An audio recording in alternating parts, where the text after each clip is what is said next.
Corona के खतरे को देखते हुए इस वक्त देश में किसी प्रदेश की सबसे ज्यादा अगर चिंता हो रही है तो वो है महाराष्ट्र, क्योंकि सबसे ज्यादा मामले वहां हैं और महाराष्ट्र में भी सबसे बड़ा शहर भारत का मुंबई।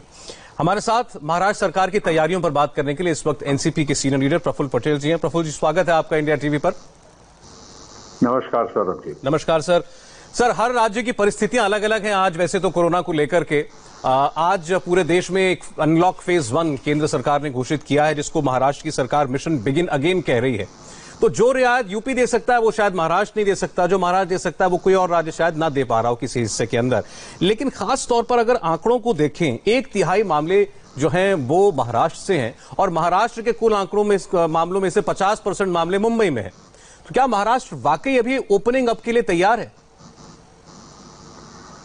देखिए सौरभ जी, सबसे पहली बात तो यह है कि कोरोना का जो संकट है ये पूरे देश के लिए है, विश्व के लिए है, और इसलिए किसी राज्य में या किसी शहर में ज्यादा है या कम है, इससे इसका हमको मूल्यांकन नहीं करना चाहिए।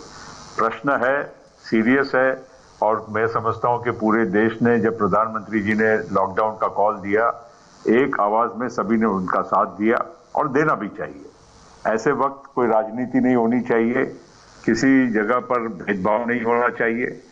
और जहां तक आपने कहा कि महाराष्ट्र में केसेस ज्यादा है, मुंबई में भी ज्यादा है क्योंकि बड़ा शहर है, तो इसमें दो पहलू तो विचार करना पड़ेगा। पहली बात तो मुंबई वैसे देखा जाए तो इंटरनेशनल सिटी है, यहाँ पर यातायात पूरे विश्व से काफी ज्यादा होती है। मुंबई में आर्थिक राजधानी भी है, और इसके अलावा मुंबई शहर की भी जो रचना है, आप जानते हैं कि कम भूमि में बहुत ज्यादा लोगों का यहाँ पर रहना होता है, और इसीलिए डेंसिटी ऑफ पॉपुलेशन को देखते हुए मुंबई में और महाराष्ट्र में, क्योंकि प्रोफाइल स्टेट का ऐसा है, इंडस्ट्रीज है, यहाँ माइग्रेशन कितना ज्यादा होता है। आपने देखा होगा भी इन दिनों में जो माइग्रेशन हो रहा था महाराष्ट्र से मुंबई से, कितने ज्यादा लोग पूरे देश से यहाँ पर काम करने आते हैं। तो ये बात को लेकर नो डाउट यहाँ पर कुछ केसेस का प्रमाण अन्य जगहों से ज्यादा है, लेकिन इसकी मैं एक पार्श्वभूमि रखना चाहता हूँ। पहली बात तो मुझे लगता है कि मुंबई में और महाराष्ट्र में जो टेस्टिंग का प्रमाण है वो ज्यादा है और ज्यादा एग्रेसिव है, और उस वजह से केसेस की जो मतलब मात्रा है वो अन्य जगह से ज्यादा नजर आती है। अगर टेस्टिंग और जगह भी ज्यादा हो तो मैं समझता हूं कि मात्रा में कोई बहुत ज्यादा परिणाम नहीं होगा। और जहां तक ओवरऑल अगर आप मुंबई की बात करेंगे तो मुंबई में नो डाउट केसेस हैं, मगर इसके साथ साथ कितने केसेस अभी हम लोग क्या है, जरा मुझे इसमें बताना बहुत जरूरी महसूस होता है कि इंडिया में या मुंबई में पूरे जब से शुरुआत हुई कोरोना की, कोविड-19 की, तब से कितने केसेस हुए इसका आंकड़ा दिखाया जाता है, और वो आंकड़ा बड़ा दिखता है। लेकिन इसमें से आधे से ज्यादा लोग दुरुस्त भी हो गए, घर भी पहुंच गए हैं, ये आंकड़ा उसमें से कम करने में आता नहीं है, और इसलिए आंकड़ा बड़ा दिखता है। तो ये कहीं ना कहीं इसके बारे में भी सब लोगों ने ध्यान देने की जरूरत है। देखिए, ये बात आपकी ठीक है कि जब हम बताते हैं कि इतने केस हो गए तो हम टोटल केसेस बताते हैं, उसमें रिकवर्ड केसेस भी होते हैं, उसमें जिन लोगों की मृत्यु हुई है वो भी होते हैं। लेकिन प्रफुल्ल जी, ये नेशनल आंकड़े के लिए भी यही बात लागू होती है और हर राज्य के आंकड़े के लिए ये बात लागू होती है। सवाल यह है कि किसी एक स्टेट के अंदर आंकड़े ज्यादा क्यों हैं या कम क्यों हैं? आपने एक पहलू बताया कि टेस्टिंग जो है वो महाराष्ट्र के अंदर ज्यादा हो रही है, लेकिन आपने ये भी कहा पॉलिटिक्स नहीं करनी चाहिए, लेकिन पॉलिटिक्स हो रही है सर। और इस पॉलिटिक्स के तहत बार बार ये बताया जा रहा है कि चूंकि उद्धव साहब जो हैं उनका मुख्यमंत्री के तौर पर ये पहला अनुभव है, वो शायद स्थिति को काबू में नहीं कर पा रहे हैं। ऐसी कोई बात नहीं है। देखिए, उद्धव जी मुख्यमंत्री हैं, अच्छा काम कर रहे हैं, इसमें कोई दो राय नहीं है। अब भी उसका देखने का दृष्टिकोण किसी का उल्टा होगा तो उसके बारे में तो मैं नहीं कह सकता हूं। लेकिन जहां तक राज्य सरकार है, एक यहाँ पर महाराष्ट्र में एक एडमिनिस्ट्रेशन का ढांचा है, प्रशासन अच्छा है यहाँ पर कई जगहों की तुलना में। और मैं जैसे कह रहा था कि मुंबई सिटी और महाराष्ट्र में भी खास करके मुंबई के इर्द गिर्द के जो शहर हैं, ठाणे है, पुणे है, कल्याण है, डोंबिवली है, ये सारे जो अगर शहरों का अगर आप हिसाब लगाते हैं तो महाराष्ट्र के करीब मतलब 90% केसेस इतने में ही हैं। तो ये लार्जर मुंबई एरिया कहेंगे तो भी कोई हर्ज नहीं है। मुंबई पुणे बेल्ट में बहुत सारी इंडस्ट्रीज है, बहुत सारा, जैसे मैंने कहा, विदेशों का यातायात है। तो इस वजह से यहाँ पर ये सब बातें हम जरूर देख रहे हैं। लेकिन मेरा दूसरा ये कहना है, टेस्टिंग के बारे में जो मैं कह रहा था, कितने ऐसे राज्य हैं कि जहां पर आज की तारीख में 77 टेस्टिंग सेंटर्स हैं पूरे महाराष्ट्र में, 77, और ये आंकड़ा 100 के पार करेगा with in a few days. तो ये कोई छोटा नंबर नहीं है। आप किसी भी, आप यूपी इतना बड़ा राज्य है, बिहार हो, गुजरात हो, राजस्थान, कोई भी राज्य ले लीजिए, और उसके तुलना में महाराष्ट्र में कितने ज्यादा टेस्टिंग सेंटर्स है और कितने टेस्ट यहाँ रोज हो रहे हैं, इसका भी आपको कहीं ना कहीं तुलना करना जरूरी है। सर, ये आंकड़े एक विषय हुआ, दूसरा विषय है नंबर ऑफ डेथ्स का। कई बार आंकड़े जो नहीं बता पाते वो तस्वीरें बता देती हैं। आपने भी देखा होगा पिछले दिनों कई तस्वीरें मुंबई के हॉस्पिटल्स की बहुत वायरल हुई, जिनमें जो लाशें हैं वो कॉरिडोर के अंदर रखी हुई दिखाई दी, कई सारी एक साथ। कई जगह ऐसा दिखाई दिया कि अस्पताल के अंदर एक कोरोना पेशेंट की डेड बॉडी भी पड़ी हुई है और पेशेंट जिसका इलाज चल रहा है वो बगल वाली स्ट्रेचर पर भी लेटा हुआ है। इस सब से ये इंप्रेशन बना कि शायद सब कुछ ठीक नहीं चल रहा है। देखिए, दो बातें सबको समझने की जरूरत है। ये महामारी कोई किसी की तैयारी, पूर्व तैयारी न हमारे देश में न विश्व में थी। आप मुंबई की बात कर रहे हैं, मुंबई से पहले मैं 1 मिनट के लिए आपको अमेरिका, इटली, स्पेन, जहां भी बड़ी पैमाने पे ये परेशानी आई है, उनके आप अगर तुलना करेंगे, आपने अमेरिका में, इटली में देखा बुलडोजर से डेड बॉडीज को भरा जा रहा था। ये मेरा नहीं कहना है कि वो अच्छी बात है या वैसी चीज वहां हुई इसलिए हमारे यहाँ होनी चाहिए, बिल्कुल नहीं मैं कहना चाहता हूँ। दूसरी बात जो आप कह रहे हैं कि यहाँ पर इस तरह की परेशानी थी, मैं समझता हूँ कि पूरे इंडिया में सभी जगह शुरुआत में कोविड-19 के लिए हमारी तैयारी नहीं थी। प्रधानमंत्री जी ने जब लॉकडाउन अनाउंस किया और सभी राज्यों ने खुशी से उसको एक्सेप्ट किया, उसकी वजह थी कि शुरुआत में हमारे पास ये वक्त आवश्यक था 1.5-2 महीने का, कि जिसमें हम लोग आईसीयूज, आइसोलेशन वार्ड, हमारे hospitals, PPE kits, ventilator, oxygen, बहुत सारी जो चीजें, N95 मास्क जो हमको आवश्यक था इस लड़ाई के लिए, वो हमको उपलब्ध कराना, तैयारी करने के लिए हमको जरूरी था।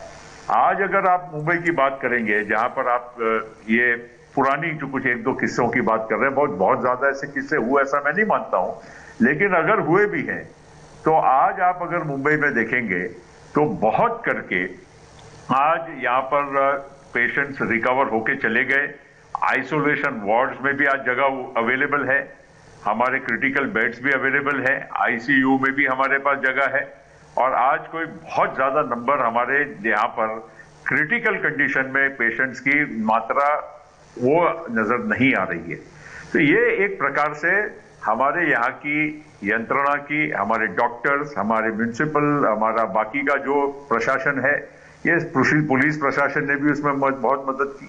सभी लोगों ने मिलकर इसको, एक मुंबई को और महाराष्ट्र को आज बहुत अच्छे तरह से कोविड की लड़ाई के लिए तैयार कर दिया है। और आप अगर मुंबई में देखेंगे, अभी देखिए बहुत सारी जगह पर अभी भी बारिश का अभी समय, बहुत टाइम है। आज मुंबई 1 जून आ गई, ऐसे भी साइक्लोनिक की परिस्थिति 1-2 दिन में शायद यहाँ पर आ भी सकती है बारिश, और इसके बाद 10-12 जून के बाद नॉर्मल मानसून भी हो सकता है। तो ऐसे टाइम पे जिस तरह से बड़े व्यापक तरीके से तैयारी मुंबई को करनी चाहिए थी या महाराष्ट्र को करनी चाहिए थी, उसमें हमारी सरकार ने बहुत अच्छा काम किया है। आप टेम्पररी बेड्स देखें, आइसोलेशन सेंटर्स देखें, बड़ी बड़ी फैसिलिटीज और बहुत अच्छे दर्जे की फैसिलिटीज कम समय में महाराष्ट्र की सरकार ने उपलब्ध कराई है। तो इसलिए आप जो मुख्यमंत्री के बारे में कह रहे थे, वो अनुभव की बात नहीं है। मुख्यमंत्री जी बड़े संयम से और सबको विश्वास में लेकर काम करने की कोशिश कर रहे हैं। और आज ये वक्त, मैं जैसे ये कहना चाहता हूं कि ये दोषारोपण का वक्त नहीं है। किसी को भी आज किसी के पे इल्जाम लगाना, कोई कम ज्यादा बात हो गई, ये बहुत सहज बात है, लेकिन इससे मुकाबला करना, तगड़े तरह से मुकाबला करना। और आप देखेंगे मुंबई में भी डेथ रेट जो शुरू में 4% के ऊपर था, अब 3% के आसपास आ गया है। नेशनल एवरेज भी करीब 3% है। तो ये मुंबई में, और रिकवरी की हमारी जो आज परसेंटेज है 48.5% के ऊपर चली गई है जी। तो ये एक सब ये जितने भी हमारे ये बिंदु हैं, ये कहते हैं कि अब मुंबई और महाराष्ट्र कोविड की लड़ाई के लिए अच्छे तरह से तैयार है और अच्छे तरह से इसमें यह काम हो रहा है। आप कह रहे हैं कि सरकार अच्छा काम कर रही है, मुख्यमंत्री के काम में कोई दिक्कत नहीं है, लेकिन पढ़ने वालों ने तो शरद पवार साहब की और उद्धव साहब की बैठक को भी इस तरीके से पढ़ा कि 3 पहिए की सरकार चल रही है और कभी इस तरफ जाती है कभी उस तरफ जाती है। अब शरद पवार साहब ने कंट्रोल अपने हाथ में ले लिया, स्टीयरिंग उनके हाथ में, वो हैंड होल्डिंग कर रहे हैं उद्धव साहब की। देखिए, मैं समझता हूं कि शरद पवार जी को जितना मैं जानता हूं, बहुत कम लोग हमारे पार्टी में या उनके साथ 30-35 साल से मैं काम कर रहा हूं, मैं जानता हूं वो कभी भी बैकसीट ड्राइविंग, सरकार में जो जिनका अधिकार है उनका कभी भी उनके मर्यादा को पार नहीं करेंगे। ये पहली बात। दूसरी बात, जहां तक उद्धव जी से मिलने की बात या प्रशासन के और भी जो लोग हैं उनसे बातचीत करना शरद पवार जी का, मैं समझता हूं अपने आप में एक बहुत अच्छी बात है, क्योंकि वो एक अनुभवी व्यक्ति हैं, 4 बार महाराष्ट्र के मुख्यमंत्री रहे हैं। लातूर का इतना बड़ा भूकंप जब हमारे देश पर आया था तब उन्होंने जिस खुशहाली से उन्होंने उसको हैंडल किया था। बॉम्बे में 93 में बॉम्ब ब्लास्ट होने के बाद 24 घंटे में स्टॉक एक्सचेंज को उन्होंने चालू करके दिखाया था। और इसके अलावा भी अगर आप देखेंगे तो एक अनुभवी व्यक्ति का फायदा अगर हम सब लोग उनके उठा सकते हैं और उनसे कोई मार्गदर्शन ले सकते हैं तो उसमें हर्ज क्या है।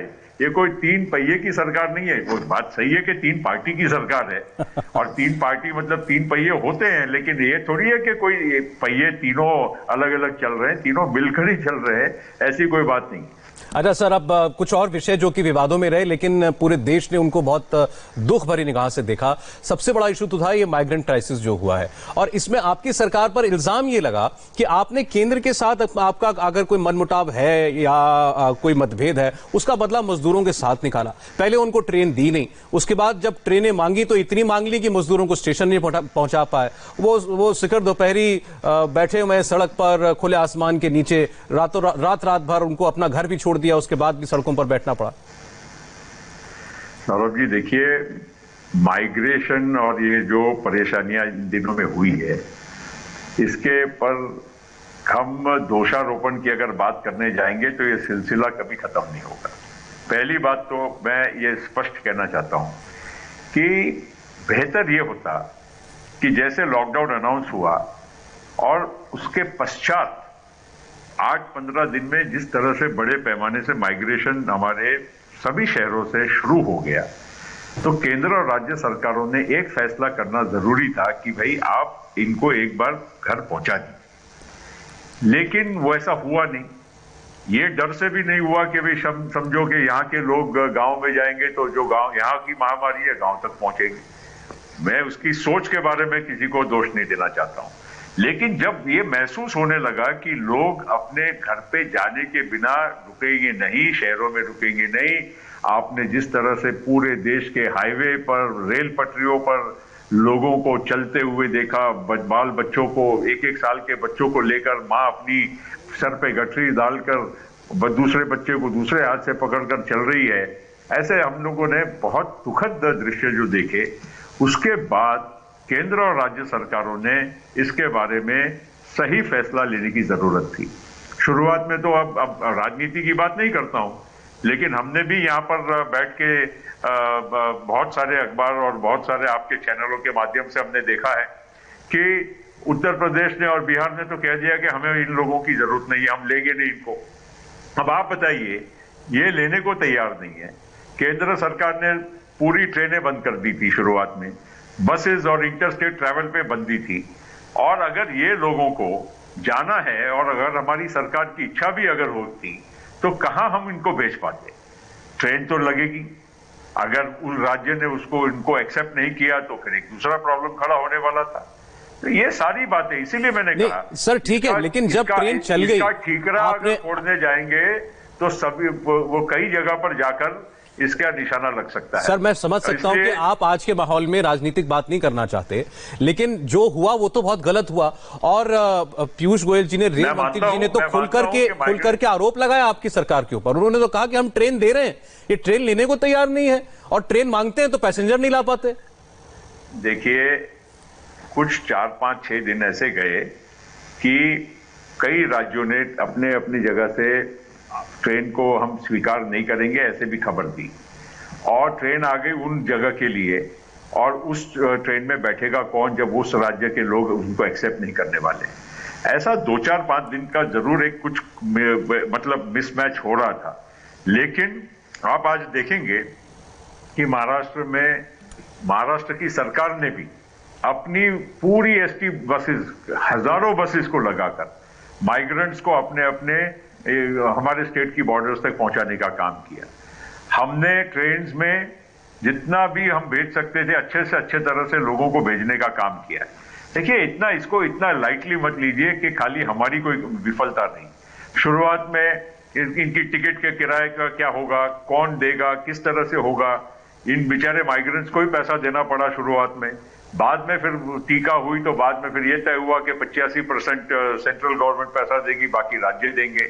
ये सारी बातें एक तरीके से, सरल तरीके से कोई इसका रास्ता नहीं निकाला गया शुरुआत में, और उसका परिणाम ये हुआ कि कई जगह पर, अच्छा महाराष्ट्र की बात क्यों आप ज्यादा बोल रहे हैं, क्योंकि सबसे ज्यादा माइग्रेंट्स पूरे देश में, सबसे ज्यादा जहां पर कंस्ट्रक्शन होता है, सबसे ज्यादा जहां पर बाकी के काम होते हैं, फैक्ट्रीज हैं, उद्योग हैं, ये महाराष्ट्र में होने की वजह से यहाँ माइग्रेशन का नंबर दूसरे स्टेट से बहुत ज्यादा है। इस बात को भी आपको उस दृष्टिकोण से भी देखना पड़ेगा। केवल महाराष्ट्र ने ये नहीं किया, वो नहीं किया, ऐसा नहीं होता है। अल्टीमेटली महाराष्ट्र ने क्या किया है, और महाराष्ट्र को भी किस परिस्थितियों में, किन मजबूरियों के साथ और किस मतलब हाथ बंधे हुए परिस्थिति में महाराष्ट्र अपना काम करने की कोशिश कर रहा था, ये भी हमको स्वीकार करना पड़ेगा। मान लेते हैं सर इसको। मैंने इसीलिए कहा कि इसमें अगर दोषारोपण करने जाएंगे तो केंद्र सरकार ने ये नहीं किया, हमने ये नहीं किया, ये तो बातें कहीं ना कहीं चलते रहेगी। लेकिन कल एक अच्छी बात भी हुई, हमारे मुख्यमंत्री ने ही प्रशंसा की, मैंने भी कुछ दिनों के पहले प्रशंसा की कि भाई रेल मंत्रालय ने हमको अच्छा सहयोग दिया। कल भी मुख्यमंत्री जी ने अपने जाहिर उद्बोधन में ये कहा कि रेल मंत्रालय ने हमको अच्छा सहयोग दिया है। तो इसलिए मुझे लगता है कि इसमें इतना ज्यादा विवाद करने की, और इसमें क्या ठीक है, कुछ असुविधा नहीं हुई ये तो कोई बोल नहीं सकता, असुविधा लोगों को बहुत हुई है। और ये हमने जो दृश्य देखे हैं पूरे देश में टीवी और अखबारों के माध्यम से, सोशल मीडिया के माध्यम से, आंखों में पानी आता है कि जिस तरह से आज हम एक आधुनिक भारत में आज भी करोड़ों करोड़ों लोगों की, ऐसे लोगों की हम परवरिश नहीं कर पा रहे हैं कि जिनको आज सही में इनको मदद की जरूरत है। बिल्कुल ठीक कह रहे हैं आप सर। अभी थोड़ी देर पहले आप कह रहे थे कि महाराष्ट्र में 3 पार्टियों की सरकार है, और अगर 3 पहिए भी हैं तो वो एक ही दिशा में चल रहे हैं। एक प्रेस कॉन्फ्रेंस हुई थी थोड़ी दिनों पहले राहुल गांधी जी की, उसमें उनसे महाराष्ट्र में बढ़ते मामलों के बारे में पूछा गया तो उन्होंने कहा कि देखिए हम वहां पर सहयोगी हैं, हम ड्राइवर सीट में नहीं, हम फैसले नहीं लेते हैं। वो उनसे ये नहीं कहा गया कि नहीं हमारी सरकार महाराष्ट्र में अच्छा काम कर रही है। अब ये शब्द भेद की बात है कि अल्टीमेटली उनका कोई ऐसा, मुझे नहीं लगता कि ऐसा मकसद रहा होगा।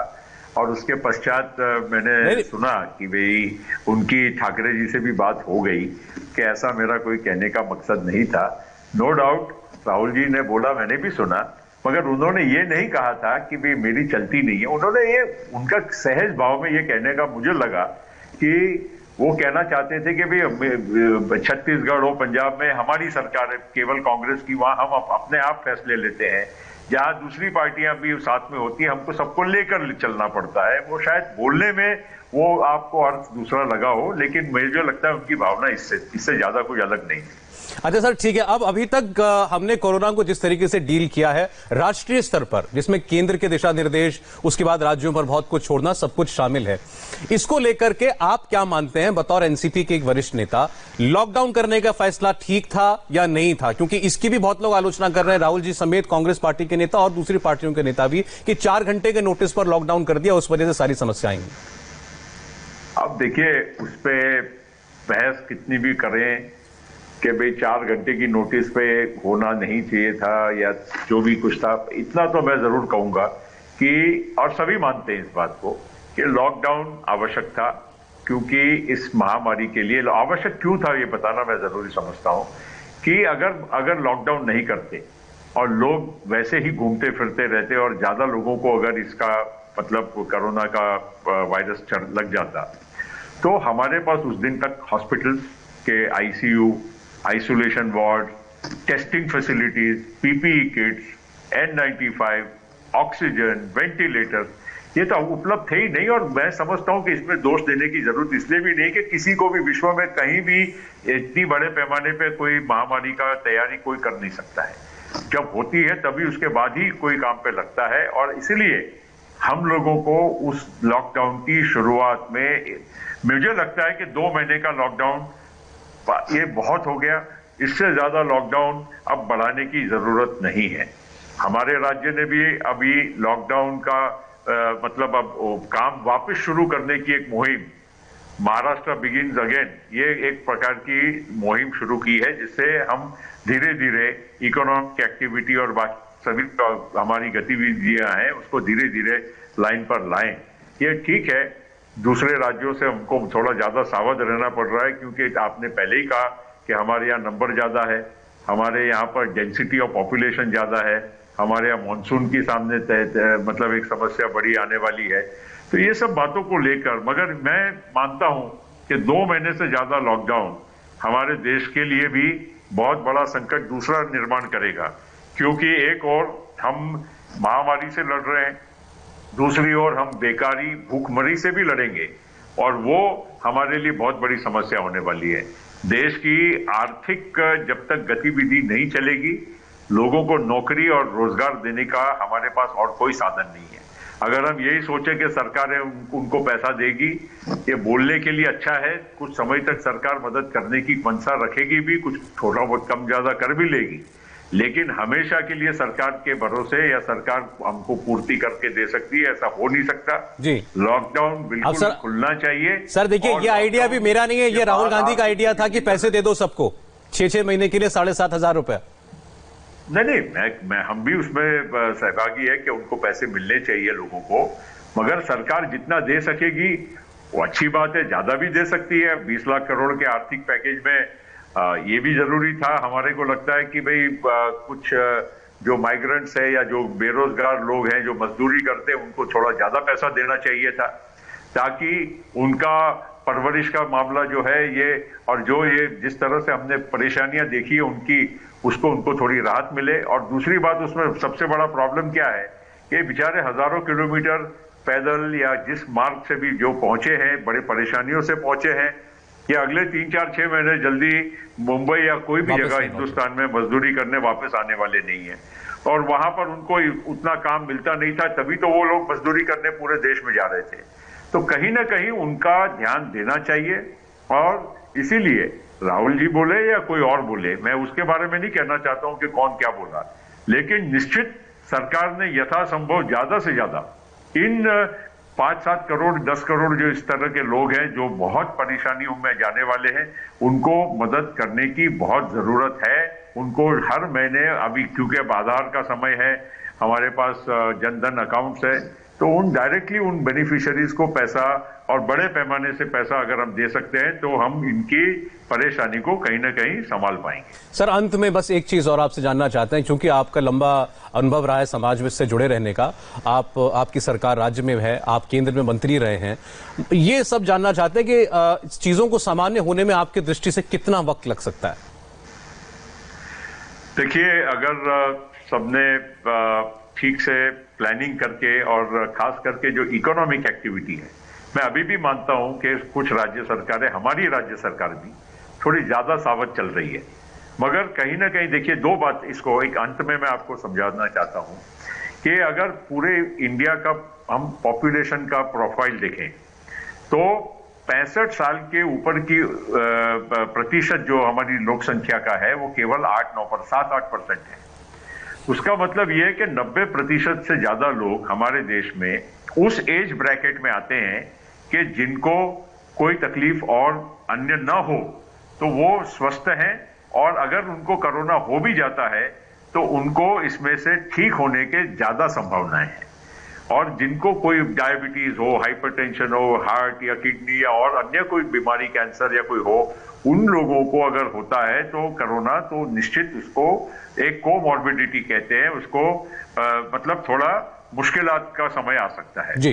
तो इस वजह से हम लोगों ने खास करके 60 इयर्स और 65 इयर्स के नीचे के लोग जो स्वस्थ हैं, इनको अब हम लोगों ने बिल्कुल कहना चाहिए कि अब आप काम पर निकलिए। सरकार के तरफ से भी ये हम लोगों का बार बार ये कहना लोगों को आवश्यक होना चाहिए कि भाई अगर हो भी गया तो आप डरिए मत, ऐसा कोई आपको अन्यथा कोई प्रॉब्लम हो तो आप जरूर सावध रहिए, घर पे रहिए, बाहर कम निकलिए।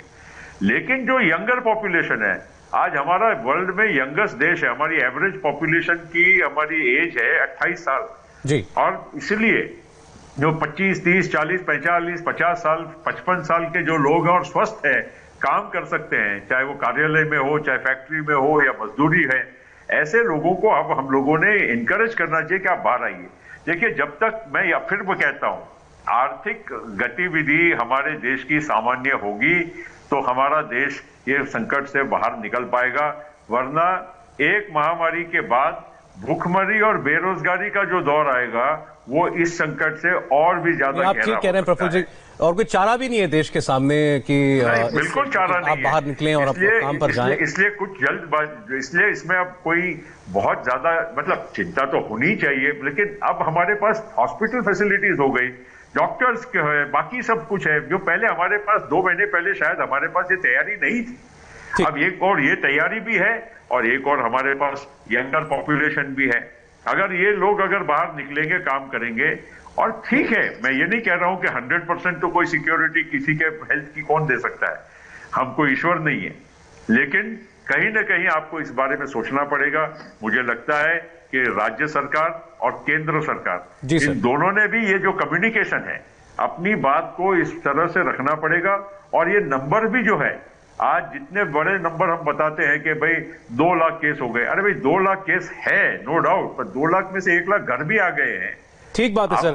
प्रफुल्ल जी, मैं सर माफी चाहता हूं, मैं आपकी बात बीच में रोक रहा हूं, समय बिल्कुल खत्म हो गया, लेकिन मैं इतना जरूर कहूंगा कि आपके सुझावों में बहुत स्पष्टता है और मैं उम्मीद करता हूं कि हम सब मिलकर चल पाएं। और आप ये जो केंद्र की और राज्यों की जो गाड़ी है, 2 पहियों की गाड़ी, इसको अगर हम मान लेते हैं तो ये बिल्कुल एक साथ स्मूथली चले और हम जल्द से जल्द पटरी पर वापस लौटें। बहुत बहुत शुक्रिया, आपने हमें समय दिया सर, धन्यवाद। धन्यवाद। प्रफुल्ल पटेल हमसे बात कर रहे थे और सिर्फ 100 सेकंड का एक बहुत छोटा सा ब्रेक के बाद मुख्यमंत्री सम्मेलन में हमारे साथ होंगे दिल्ली के मुख्यमंत्री अरविंद केजरीवाल।